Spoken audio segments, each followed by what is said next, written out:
appreciate Mr. President for his budget presentation yesterday and the style in which it was delivered, smoothly, effortlessly, and very eloquently, confirming that he knew exactly what he was presenting to us.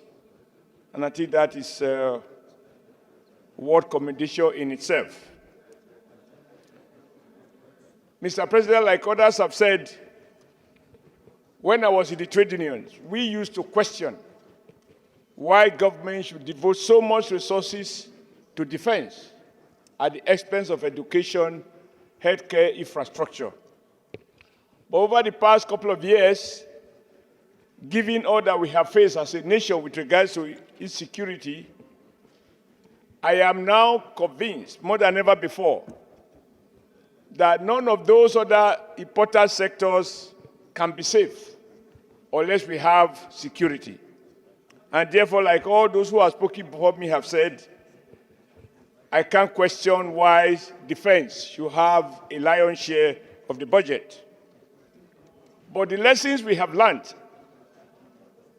since we assumed duties here is that budgetary provisions alone will not translate to the kind of outcome Mr. President spoke to, namely that our defense policies or management of our defense procurement should be guided in a way as to lay more emphasis on technology and have a much more smart, robust, and effective defense system. This will require that our defense committee, which happily is chaired by the immediate past Senate President, that our defense people need to be refocused. Even the issue of the defense, because I live in Kaduna, we find at Daikon, at a point, Daikon was producing furnitures. And in Kaduna, it was a joke of the town that people who, an institution set up to manufacture arms, at the same time, a similar institution was set up in Brazil. Why Brazil are now manufacturing evil jets? Defense Industries, Kaduna was producing furnitures. I'm not sure exactly what they are doing now. But just to say that my experience has taught me that throwing money at people without ensuring that they use the money strictly for the purpose for which it was appropriated can always lead to what I call goal displacement, replacing popular goal with what is convenient to those who are charged with the responsibility of managing resources that are appropriated for them. I also believe that the right emphasis was placed on health, on education, etc. I don't think any of us here will question those, because over the past 1 year, I can't count how many universities and how many colleges of education or how many technical skill acquisition we have set up. All of those will require resources to fund if they are signed into law. The key issue, Mr. President, that I think our Senate, particularly with reference to our Finance Committee, are chaired by Sani and Abiru and others, I want your attention. This time around,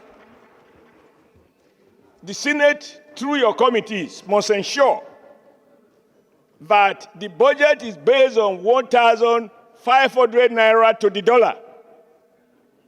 Everything must be done to ensure that the naira is protected. The purchasing power parity of the naira today, in my view, is grossly undervalued. The naira can buy in Nigeria much more than a dollar can buy in US. And to remove speculation from our economy, leading to hyperinflation, Nigeria needs to be certain that nothing will make the naira depreciate any further. That will require that the Senate committees, as appropriate, working with CBN, monetary authorities, and the fiscal authorities, must guard jealously this figure. We should take them as a decree, just to emphasize my concern about it, that nothing should make the dollar fluctuate further so that there will be price stability. The target of Mr. President, which he read to us and many of us clamped, was that from current level of inflation that is averaging around 30%, that the target is to cut it down to 15%. What that means is to protect and even enhance our real living standard. Now, to achieve 15% inflation, we require that the exchange rate remains stable as a precondition for general price stability in the economy. The inflation we have faced is not a result of more money chasing few goods, or what the economists call demand pull. The inflation we have faced is the result of cost push. Central to that cost push is exchange rate. That is why we can't speak too much about the need to ensure that this figure in the budget is realized throughout the year. Lastly, I'm happy with the President's emphasis on returning the manufacturing sector, because all of us here are under pressure from young men and the not so young for jobs. Those jobs will not be created by bankers or by banks. They will be created by the civil service. They will be created by conditional cash transfer. They can only be created by the manufacturing sector. When we come to the details, we will see through the Ministry of Industries what new initiatives are put in place to ensure that the manufacturing sector gradually return back so that our young people can get jobs, and it will contribute to ensuring peace and security in our respective constituencies. Thank you very much, Mr. President, for allowing me to speak for 1 minute 56 seconds. Thank you, sir.